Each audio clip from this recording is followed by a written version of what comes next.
Nəriman Axundzadə. Deməli, xəbər çox konkretdir. Qarabağın 22 yaşlı hücumçusu komandadan gedir, bu artıq təsdiqlənib. Amma məni heyrətləndirən onun getdiyi yer oldu. Düzünü desəm, heç kim gözləmirdi. Amerika. Adətən bizim futbolçular üçün yol bəllidir də. Türkiyə, bəlkə Rusiya, ən yaxşı halda Belçika, Şərqi Avropa. Amma ABŞ, MLS, bu hardan çıxdı? Bax, elə ən maraqlı məqamda budur. Bu transfer bir neçə qəlibi eyni anda sındırır. Birincisi, sənin də dediyin kimi, coğrafi qəlibi. Bu onu göstərir ki, gənc Azərbaycanlı oyunçular üçün artıq dünya xəritəsi böyüyür. Yəni, hədəf təkcə qonşu ölkələr deyil. İkincisi, bu MLS-in özünün necə böyüdüyünü göstərir. Əvvəllər oranca karyerasının sonunda olan ulduzlar gedirdi. Beckham, Zlatan, indi də Messi. İndi isə Liga Nəriman kimi karyerasının lap əvvəlində olan potensiallı gənclərə investisiya qoyur. Bu liqanın strategiyasının dəyişdiyini göstərən çox ciddi bir siqnaldır. Yaxşı, bəs bu Nərimanın öz karyerası üçün riskli bir addım deyil ki. Nə də olsa Qarabağ hər il Avrokuboklarda oynayar. Avropanın diqqət mərkəzindədir. MLS isə nə qədər inkişaf etsə də hələ də Avropa futbolunun kölgəsindədir. Yəni gözdən uzaq, könüldən iraq olmaq riski yoxdur. Çox yerinə düşən bir sualdır və burada iki fərqli baxış ola bilər.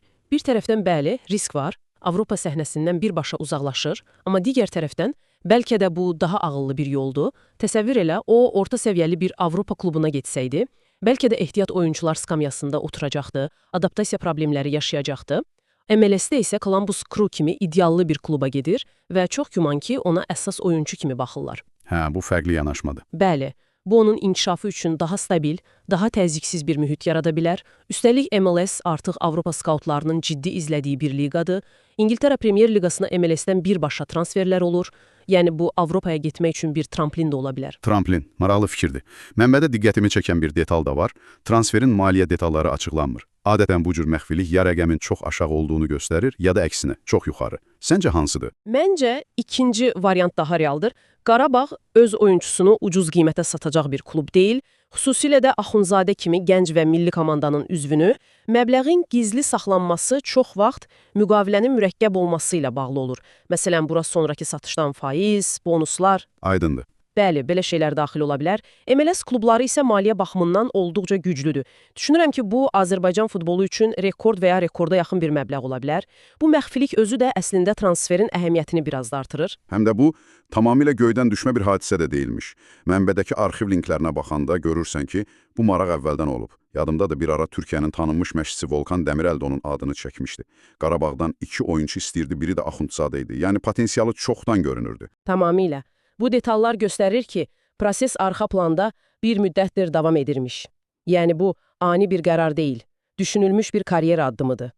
Oyunçunun transfer dəyərinin artması da onun son zamanlardakı performansının birbaşa göstəricisidir.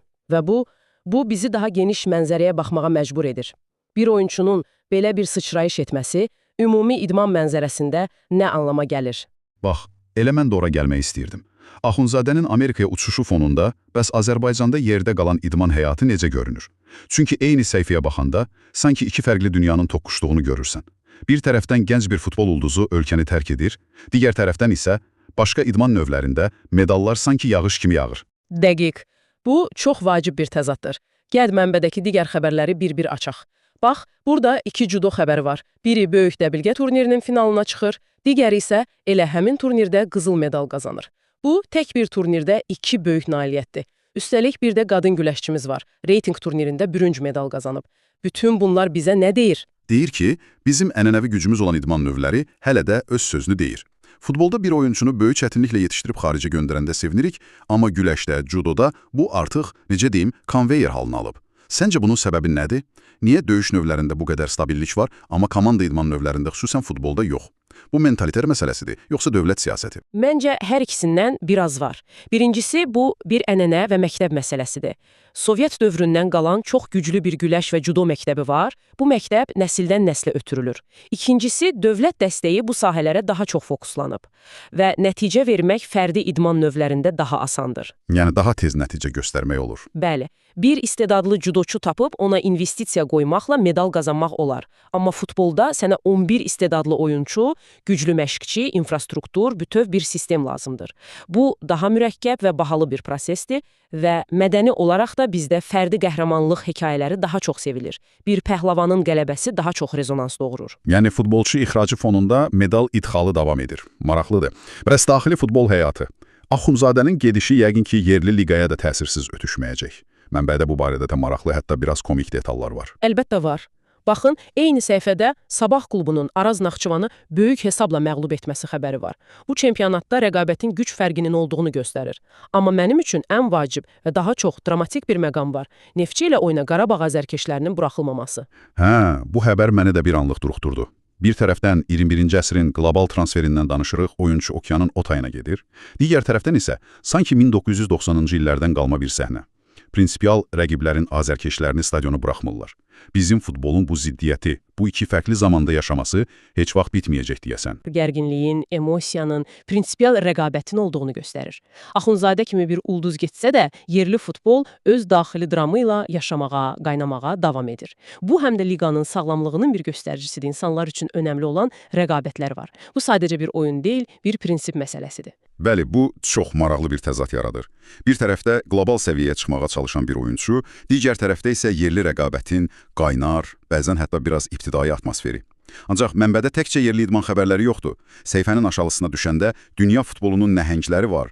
Ronaldo, Lewandowski, Barcelona, Real Madrid. Bütün bunlar bizim bu kiçik Azərbaycan idman mənzərəmizə necə bir kontekst əlavə edir? Bu, bəlkə də bütün bu müzakirəni bir-birinə bağlayan ən vacib hissədir. Bax, sən eyni anda həm Nəriman Axundzadənin MLS-ə transferini oxuyursan, həm də Cristiano Ronaldonun Saudiya məmurlarına ultimatum verməsini, Lewandowskinin isə Messi və Ronaldonun rekordunu təkrarlamasını. Bu, istər-istəməz Axundzadənin addımını qlobal bir perspektivə oturdur. Və burada çox maraqlı bir nəsil dəyişikliyi anını yaxalayırıq. Necə yəni, nəsil dəyişikliyi? Fikir ver. Ronaldo və Messi kimi ikonlar karyeralarının sonuna yaxınlaşanda Avropadan kənara çıxdılar. Saudiya Ərəbistanına, ABŞ-a. Onlar bu liqalara status, şöhrət, təcrübə apardılar. Amma əslində bu, onların təqaüd planı idi. Onlar Avropa futbolu ilə vidalaşaraq bu yeni bazarları bütün dünya üçün legitim etdilər. İndi isə Axundzadə kimi gənc bir oyunçu karyerasını bitirmək üçün yox, karyerasına başlamaq və ya inkişaf etdirmək üçün eyni istiqaməti seçir. Bu, fundamental bir dəyişiklikdir. Sanki əvvəlki nəsil qapını açıb, yeni nəsil isə o qapıdan tam fərqli bir məqsədlə daxil olur. Deməli, sən deyirsən ki, Axundzadənin bu seçimi əslində Messi və Ronaldonun açdığı cığırın birbaşa nəticəsidir. Onlar olmasaydı, bəlkə də MLS heç Axundzadənin ağlına belə gəlməzdi. Tam olaraq. Onlar MLS-i bloqoserniyaya çıxardılar, onu diqqət çəkdilər, göstərdilər ki, orada da ciddi futbol var. İndi isə MLS bu diqqətdən istifadə edərək təkcə ulduzları deyil, həm də gələcəyin potensial ulduzlarını cəlb etməyə başlayıb. Bu, dünya futbolunda güc mərkəzlərinin yavaş-yavaş necə diversifikasiya olunduğunu göstərir. Artıq hər şey təkcə Avropanın top 5 liqasından ibarət deyil. Beləliklə, bu bir səfərlik xəbər lenti bizə nə dedi?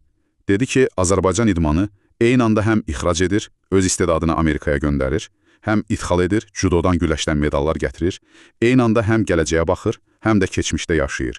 Çox qarışıq, amma bir o qədər də dinamik bir mənzərədir. Bəli, yekun olaraq deyə bilərik ki, bu tək mənbə bizə Azərbaycan idmanının anlıq bir foto şəklini çəkməyə imkan verdi. Və bu şəkildə biz bir neçə şeyi aydın görürük. Birincisi, dəyişiklik və keçid dövrü. Gənc istedadlar artıq standart yolları deyil, yeni bazarlar axtarırlar. İkincisi, stabillik. Ənənəvi idman növlərindəki uğurlar davam edir və nəhayət, daxili dram. Yerli futbol öz gərginliyi ilə diqqət mərkəzində qalmağı bacarır. Bu müzakirədən əsas nəticəmiz məncə budur. Nəriman Axundzadənin ABŞ transferi təkcə onun şəxsi karyera seçimi deyil. Bu, həm Azərbaycan futbolu üçün yeni bir qapının açılmasıdır, həm də qlobal futbolda baş verən daha böyük dəyişikliklərin bir parçasıdır. Və bu, ölkənin idman həyatının nə qədər çox şaxəli olduğunu bir daha xatırladır. Tamamilə doğrudur. Və bu, vacib bir sual ortaya çıxarır. Bu fikirlə də sizi tək buraxmaq istərdik. Baxın, mənbədə adları çəkilən Ronaldo və Lewandowski kimi ulduzlar öz miraslarını Avropada qurdular. Hər şeyi qazandıqdan sonra yeni macəralara atıldılar. Nəriman Axundzadə isə cəmi 22 yaşındadır. Onun mirası hələ yazılmayıb. Sizcə Axundzadə kimi gənc istedadların ənənəvi Avropa liqaları əvəzinə MLS kimi yüksələn liqalara üst tutması yaxın gələcəkdə qlobal futbol xəritəsini necə dəyişdirə bilər? Bu, bəlkə də sadəcə bir Azərbaycanlı oyunçunun transferi deyil. Bəlkə də bu, Avropanın futbol hegemonluğunun sonunun başlanğıcını göstərən kiçik bir siqnaldır.